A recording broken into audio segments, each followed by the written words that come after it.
დილამშვიდობის, ეს არის ხუთი შეკითხვა. დღეს ჩვენ ვსაუბრობთ კულტურის პოლიტიკაზე და დავიწყებთ სიახლით კიდევ ერთი პროექტი ვენეციის ბიენალეზე. თანამედროვე ხელოვნების კურატორი მაგდა გურული გახლავთ ჩვენ სტუმარი. დილამშვიდობის, მაგდა. დიდი მადლობა, საინტერესო საუბარი შედგება. მე ვფიქრობ საჭირო თემაზე, რასაც ქვია კულტურის პოლიტიკა, მაგრამ მანამდე დავიწყოთ სიახლით. ნახტომი შეუცნობელს შესექვია პროექტს, რომლის კურატორიც ხარ. თუ არ ვცდები, ამაში მონაწილეობს ამერიკელი არტისტი გაბრიელ ადამსი? არის.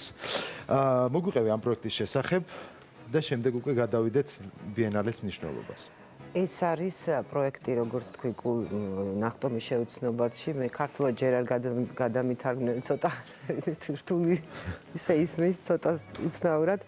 ეს არის საერთაშორისო პროექტი, რომელსაც წარადგენს სამხრეთ კორეული ორგანიზაცია, რომელიც მუშაობს გარემოს დაცვის და ეკოლოგიის თემაზე, ანუ ამ თემას აშუქებს ხელოვნებაში. აქ მონაწილეობს არა მარტო ამერიკელი, ეს არის საერთაშორისო პროექტი, სადღაც 17 ქვეყნიდან მონაწილეობენ მხატვრები. და მე ვარ ამ პროექტის კომისარი. თვითონ ვენეციის ბიენალეზე სტრუქტურა ესეთია, რომ პროექტს ყავს კომისარი და კურატორი. ჩვენ ავირჩიეთ ესეთი გზა, რომ ამ პროექტს კურატორი საერთოდ არ აყავს. ამას აქვს თავისი მიზეზები, რატო არ აყავს, იმიტომ რომ რაღაცნაირად გვინდოდა ეს კურატორის ფიგურა, რომელიც დღეს ხელოვნებაში ძალიან ისეთი ისეთი ფიგურაა, ისეთი პატრონის და ასე ვთქვათ, მთავარი მოქმედი გმირი. ჩვენ გვინდოდა ეს მთავარი მოქმედი გვირი უბრალოდ გაგვიყვანა სცენიდან. და კომისრის გარეშე უბრალოდ პროექტის გაკეთება შეუძლებელია. ანუ შეიძლება ითქვას, რომ მე ვითავსებ ორივეს, მაგრამ აი ესეთი სიტყვა კურატორს ჩვენ უბრალოდ ამ პროექტში არ ვხმარობთ. კომისარო. ხო, კომისარი. კომისარო. კომისარი ვარ ამ პროექტის და რა ვიცი, ჩემთვის ძალიან საინტერესო პროცესია თვითონ ეს პროცესი, ურთიერთობა ერთი მხრივ ურთიერთობა ბიენალესთან, ბიენალეს ოფიციალურ წარმომადგენლებთან, ბიენალეს ოფისთან. ანუ ხედავ როგორ ხდება თქვა პროექტების გაკეთება, როგორ პროცესი თვითონ როგორ არის, რომელიც ძალიან საინტერესოა. და მეორე მხრივ თვითონ პროექტი, რასაკვირველია, მუშაობა მხატვრებთან, მუშაობა გამოფენაზე და ასე შემდეგ. და როგორც ყოველთვის ძალიან დიდი ყურადღება აკეთმობა PR-ს, ისევე როგორც ყველა პროექტის წარდგენისას, მით უმეტეს, როცა 3 დღის განმავლობაში იქ ჩამოსულმა პროფესიონალებმა უნდა ნახონ ალბათ 100 მეტი პროექტი. ამ დროს ძალიან მნიშვნელოვანია, რომ რაღაცით გამოიყოფოდე და რაღაცით ყურადღება მიიქციო. პრესად მნიშვნელოვანია ამ შემთხვევაში არტისტი. იცი როგორ არის? თვითონ ბიენალე ფართო საზოგადოებისთვის იხსნება 9 მაისს. ყოველთვის ესეა, რაღაც დღეები იცვლება, მაგრამ გახსნამდე 3 დღით ადრე არის პრესისთვის გახსნა. ანუ ამ დროს ჩადიან კულტურის, ხელოვნების ჟურნალისტები, პროფესიონალები და აი ეს 3 დღე, რასაც პრევიუს ეძახიან, ყველაზე მნიშვნელოვანია პრინციპში. მე როგორც თვითონ ბიენალეს ასე ვთქვათ, თვითონ ვენეციაში მაცხოვრებელი ადამიანები ამბობენ, შემდეგ უკვე გამოფენას ნახულობენ ძირითადად იაპონელი ტურისტები. აი 3 დღე არის ყველაზე, რასაკვირველია სხვაებიც, მაგრამ ეს 3 დღე ძალიან მნიშვნელოვანია პრესისთვის გახსნა. საქართველოსის ამ მნიშვნელობა აქვს ზოგადად. იცი რა არის, საქართველოსის ძალიან დიდი მნიშვნელობა აქვს, იმიტომ რომ ეს არის, აი წარმოიდგინე ხა ძალიან მარტივად რო ვთქვათ, ეს არის მსოფლიო ჩემპიონატი ფეხბურთში, ოღონდ თანამედროვე ხელოვნებისთვის. თქვათ აი ვენეციაში ტარდება კინოფესტივალი, ვიცით, ოქროს ლომი გადაეცემა, ტარდება თეატრის ფესტივალი, ცეკვის ფესტივალი, ერთ-ერთი და ასევე არქიტექტურის ბიენალე და თანამედროვე ხელოვნების ბიენალე, ხელოვნების ბიენალე და აქაც ხდება აი ესეთი ოქროს ლომით დაჯილდოება. მე მგონი არც სხვა ბიენალეზე ესეთი ხა მე თვითონ აი ამ ოქროს ლომის ფიგურაში ისე დიდ რაღაცას არ ხედავ, მაგრამ უბრალოდ მინდა თქვა წარმოიდგინოს მაყურებელმა რა მნიშვნელობა აქვს აი აქ მონაწილეობას თან ამ ოქროს ლომის გარდა. ეს არის ყველაფერი ის, რაც ბოლო 2 წლის მანძილზე მოხდა მსოფლიოში. ახალი ტენდენციები ყველაზე საინტერესო ქვეყნები და ყველა პროექტი ცდილობს წარადგინოს ყველაზე საინტერესო, რაც კი ქვეყანაში არსებობს და რაც კი საერთოდ მსოფლიოში მოხდა. ამიტომ ძალიან მნიშვნელოვანი ფორუმია და საქართველოს მონაწილეობაც აქედან გამომდინარე მნიშვნელოვანია, იმიტომ რომ აი მე მახსოვს 2005 წელს, როცა პირველად ვიყავი ვენეციაში ბიენალეზე, რაღაც კონფერენციაზე დამპატიჟეს მაშინ, იყო გამოკრული დიდი დაფა, სადაც ეწერა ქვეყნები, ჩამოთვლილი იყო ქვეყნები, რომლებიც არ მონაწილეობდნენ ბიენალეში. და აი გულისფანს გადავკითხობდი, აქაც რომ მეთქი საქართველოს არ იყოს ძალიან მეწყინება. საქართველოს იყო კიდევ კარგი. კარგი, დაუბრუნდეთ საქართველოს და უკვე წლები აკეთებ შენ არტისტერიუმს, ანუ გარკვეულ წარმოდგენას ქმნის თანამედროვე ხელოვნების შესახებ, მასში იღებენ მონაწილეობას უცხოელი არტისტები. ძალიან საინტერესო იყო ბოლო არტისტერიუმი, ვთქვათ, შარშანი იყო ნოემბერში. უკვე შარშან. რა მდგომარეობაა, რა დონეზე არიან ქართველი არტისტები? რამდენად საინტერესოა, რამდენად არიან, ვთქვათ, თანადროულები იმისა, რაც ხდება მსოფლიოში? იცი რა, მე შემიძლია ვთქვა, რომ თანადროულები არიან იმ ხრივ, რომ იგივე ენას იყენებენ, თანამედროვე ხელოვნების ენას, რასაც ვთქვათ სულ ყველა მსოფლიოში, მაგრამ ჩვენთან პრობლემა არის, რასაკვირველია ის, რომ ხა ბევრი რო არ ვილაპარაკოთ, არის დაფინანსების პრობლემა და არის უწყვეტი, როგორ გითხრა, მხატვრები ხშირად აკეთებენ პროექტებს, როცა არის რაღაც გამოფენა, ან როცა არის დაფინანსება. ანუ უწყვეტად ეს პროცესი მუშაობის ნაკლებად აქვს. რასაკვირველია, ესენი ფიქრობენ, შეიძლება რაღაც თავისთვის ჩანაწერებს აკეთებენ, განუხორციელებელი პროექტებიც აქვს, მაგრამ ესეთი პროცესი, როცა ადამიანი არა მარტო თეორიულად ფიქრობს ამაზე, არამედ აკეთებს კიდევაც, ეს ნაკლებად არის, იმიტომ რომ ეხა ყველაფერს ჭირდება ხო რაღაც სახსრები, თუნდაც მხოლოდ რომ ფერწერა აკეთო, ტილო უნდა იყიდოს, აღებავი უნდა იყიდო და ასე შემდეგ და თქვა თანამედროვე ხელოვნებას ასევე ჭირდება რაღაც დაფინანსება, რაღაც საშუალებები და მით უმეტეს დღეს ძალიან მნიშვნელოვანია ის, რომ ახალი ტექნოლოგიების, ახალი მასალების გამოყენება, რომელიც თქვა ჩვენთან შევა მხატვარმა არც კი იცოდეს, რომ არსებობს რაღაც მასალა, რომელიც შეიძლება გამოიყენო, თქვა რაღაც შენი მხატვრული ამოცანის გადასაწყვეტად. არტისტებს არა აქვთ იმის ფუფუნება, რომ ხშირად გქონდეთ თქვა შეხება? არა, ეგ თავისთავად, ეგ ერთ-ერთი თქვა მიზანი, რატომაც ჩვენ ვაკეთებთ არტისტერიუმს, ეს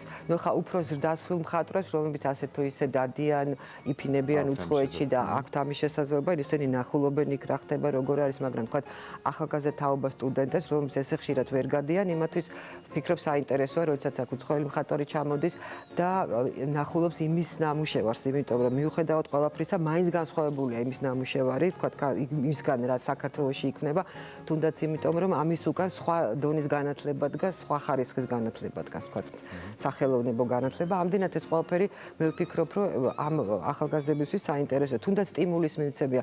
აი მე სხვა გამოფენის გახსნებზე მომისმენია საუბარი, რომ ახალგაზრდა მხატვრები, თქვა იგონებენ რაღაც ნამუშევარს, რომელიც არტისტერიუმზე უნახავს და ადარებენ და ეს ყველაფერი რაღაცნაირად ცოცხლად არსებობს ამ სცენაზე და ეს ჩემთვის იმ ადამიანებისთვის, ვინც ერთად ვაკეთებთ არტისტერიუმს, ძალიან სასიხარულოა, ასე ვთქვათ. კულტურის პოლიტიკა საქართველოში.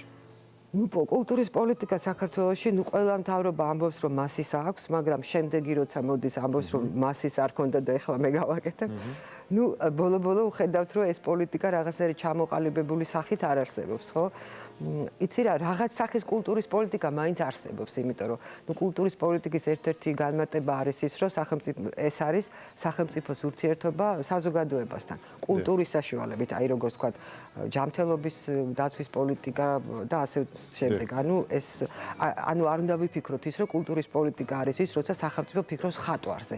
ეს ხატვარი მისვარი საშუალება, რომ იურთიერთოს საზოგადოებასთან. სანამ სახელმწიფოს არ ექნება ჩამოყალიბებული იდეოლოგია მკვეთრი, აი რა პრიორიტეტები აქვს, რა იდეოლოგია აქვს საერთოდ, კულტურის პოლიტიკის შექმნა ძალიან გაჭირდება, იმიტომ თუ თქვა სახელმწიფოს აქვს კონსერვატორული მიდგომები, მაშინ მისი კულტურის პოლიტიკა უნდა იყოს მიმართული იქითკენ, რომ სრულიად ჩაახშოს ახალი, ხო? თუ სახელმწიფოს აქვს იდეოლოგია მიმართული უფრო თანამედროვესკენ, უფრო ასე ვთქვათ, ცოტა შეიძლება პროგრესულისკენ და ასე შემდეგ, მაშინ მისი ინტერესები ამ სფეროში უკვე სხვა არის, ხო? ანუ თვითონ სახელმწიფო სანამ არ ჩამოყალიბდება, რა უნდა, რა მესიჯი უნდა გადასცეს საზოგადოებას, მანამდე ვერ გააკეთებენ კულტურის პოლიტიკას, იმიტომ რომ იწყებენ სხვა კუთხიდან იწყებენ. თავარია განსაზღვროს შენ სახელმწიფოს რა გინდა შენი კულტურის პოლიტიკით უთხრა საზოგადოებას. ვფიქრობ არა მხოლოდ ჩვენ საზოგადოებას, არამედ მე მგონი საერთაშორისო საზოგადოებას, იმიტომ რომ თქვენ ახსენეთ პიარი, რომელიც ეს სასაკურველია, ეს ძალიან მნიშვნელოვანია. ეს ძალიან კარგი შენიშვნაა, იმიტომ რომ როცა აქედან გადის რაღაცა საზღვარგარეთ, ხო ეს უკვე ატარებს ჩვენი კულტურის პოლიტიკის რაღაცნაირად ნიშანს, აი ჩვენი სახელმწიფო, თქვათ, აი რას მიიჩნევს მთავარ მესიჯად, თქვათ, საზოგადოებისადმი საერთოდ, თუნდაც საქართველოში და თუნდაც როცა რამე არტ პროექტი გადის უცხოეთში.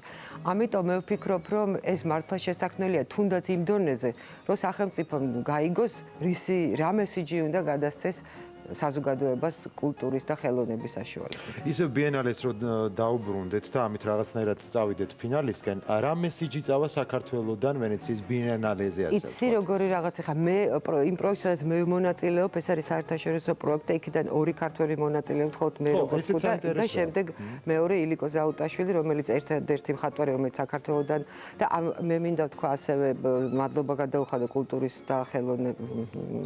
და ძეგლთა დაცვის სამინისტროს რათა ილიკოს გამოყო პატარა დაფინანსება, რომელიც თქვათ, ხა მე თვითონ ამ პროექტის მხარდაჭერილი ვარ, ასე ვთქვათ, ფინანსურად, მაგრამ ამისთვის ძალიან დიდი მადლობა, მით უმეტეს, როდესაც თვითონ თავის საკუთარ პროექტში, რომელიც მას გააქვს ბიენალეზე, ნაციონალური პავილიონების ფარგლებში, ალბათ ძალიან დიდ თანხებში გადაიჭრებიან, იმიტომ როგორც ყოველთვის ტრადიციულად ჩვენი სამინისტრო იწყებს მზადებას რაღაც 2-3 თვით ადრე ვიდრე ეს დაიწყება და ეს ძალიან ცუდია, იმიტომ რომ 2 წელი გაქვს ხო და აი რაღაცნაირად ეს უნდა მოხდეს ერთხელაც, რომ ცოტა ადრე დაიწყო ამაზე მუშაობა, რომ შემდეგ ყველაფერი პიარიც, ნამუშევრების და ეს ყველაფერი რაღაცნაირად ნორმალურად წავიდეს და არ იყოს ბოლოს პანიკის და რაღაც ესეთი უკმაყოფილების მიზეზი, თუმცა საქართველოსთან მესიჯი მე ის პროექტი ნაკლებად ვიცი, რომელიც თქვა ნაციონალურ პავილიონში გადის საქართველოს სახელით.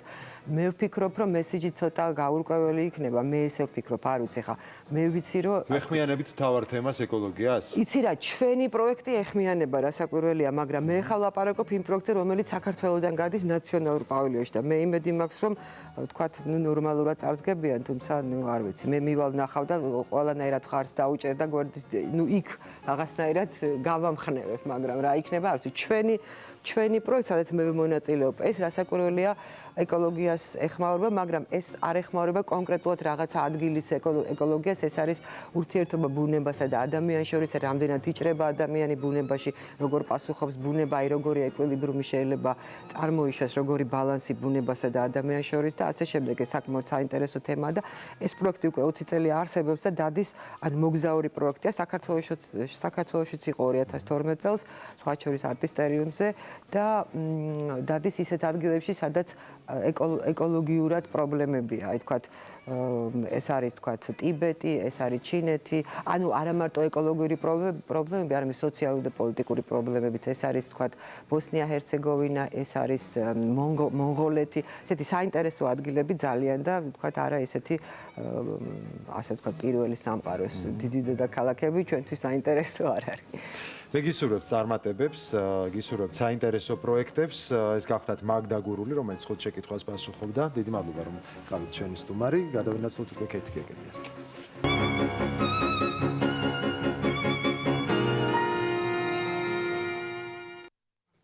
ხის ხელნაკეთი სათვალეების კოლექცია სულ მალე საზოგადოება თბილისი Fashion Week-ის პარკლებში მოწყობილ შოურუმზე იხილავს. მანამდე კი აქსესუარების გარკვეული ნაწილი ჩვენთან მოვიტანეთ სტუდიაში და ჩვენი სტუმრები უნდა წარმოგიდგინოთ დიზაინერი ლევან ლაშქარაშვილი და კიდევ ერთი სტუმარი ყავს ფოტოგრაფი გიორგი გრძელიშვილი, რომელიც ამჟამად მუშაობს კატალოგზე და აპირებს ფართოდ წარმოადგინოს ლევანის მიერ დამზადებული აქსესუარები. დილამშვიდობისა, მოგესალმებით. ძალიან დიდი მადლობა სტუდიაში მობრძანებისთვის. ულამაზესი ხის ხელნაკეთი სათვალეები მოგვიტანეთ, რაც არის ინოვაცია საქართველოში და თქვენ ხართ პირველი, ვინც ხისგან ამზადებს სათვალეებს. რატომ მანდა მაინც ხე? სწორედ აი ეს. ხე გამერწმუნებით თვითონ ხისგან სათვალის გაკეთება პირველ რიგში ორიგინალურია და განსხვავებული. თუ თვითონ ყველა ადამიანი ცდილობს იმას, რომ შექმნას რაღაცა ისეთი განსაკუთრებული, ორიგინალური. აქედან გამომდინარე, მეც გადავწყვიტე, რომ გამეკეთებინა ხის სათვალეები. თან ხელი, რა თქმა უნდა, იმანა ჩემი წყო, რომ დიზაინზე ვსწავლობ, ბავშვობიდან ხეზე ვმუშაობ და ალბათ უფრო აქედან გამომდინარე, რომ ვამზადებ ხის სათვალეებს. ხის კონკრეტულად რომელიმე ჯიშს ირჩევთ თუ ნებისმიერი ხის ანუ ნებისმიერი ხის გამოყენება არის შესაძლებელი. ანუ უბრალოდ ხე უნდა იყოს მაღალი ხარისხის, ანუ მაგარი მერქანი უნდა იყოს, ანუ ზედაპირის ხარისხი. თითქმის ყველანაირი ხის გამოყენება არის შესაძლებელი. შესაძლებელია კიდე, ანუ მასალების კომბინირება, ის აი მაგალითად ეს რა და რა მასალა არის? აი ხლა მაგალითად ეს არის ჩვენი ქართული კაკალი, ზევით არის ნეკერჩხალი. აქ დეტალები აქვს კიდე ბზის და ასე შემდეგ. ანუ აქ ბზა თქვენი ფავორიტი რომელია? მე მაგალითად რავი, ყველა ხეს ძალიან დიდ პატივს, მაგრამ უფრო რავი, კაკალი ძალიან მომწონს. რომელია აქედან კაკალი? მაგალითად ეს კაკალია შავი, ესეც კაკალია, ისიც კაკალია. განსხვავებული ფერის არის თუ რაღაცა სპეციალური ტექნიკით არის ის დამუშავებული. ეს არის ხუთი, რომელშიც შეგვიძლია შენ სულ მალე შემოგიერთდებიან მოდელებიც. ეს არის თქვენს მიერვე დამზადებული handmade ხუთი, რომელშიც იდება და ინახება იმისთვის რომ დავიცვათ ჩვენი სათვალე ჩვენ გვიცავს და ჩვენ მას ვიცავთ. სანამ ამ თემაზე განვაგრძობთ საუბარს, მანამდე რეკლამის შემდეგ დაგჭირთ.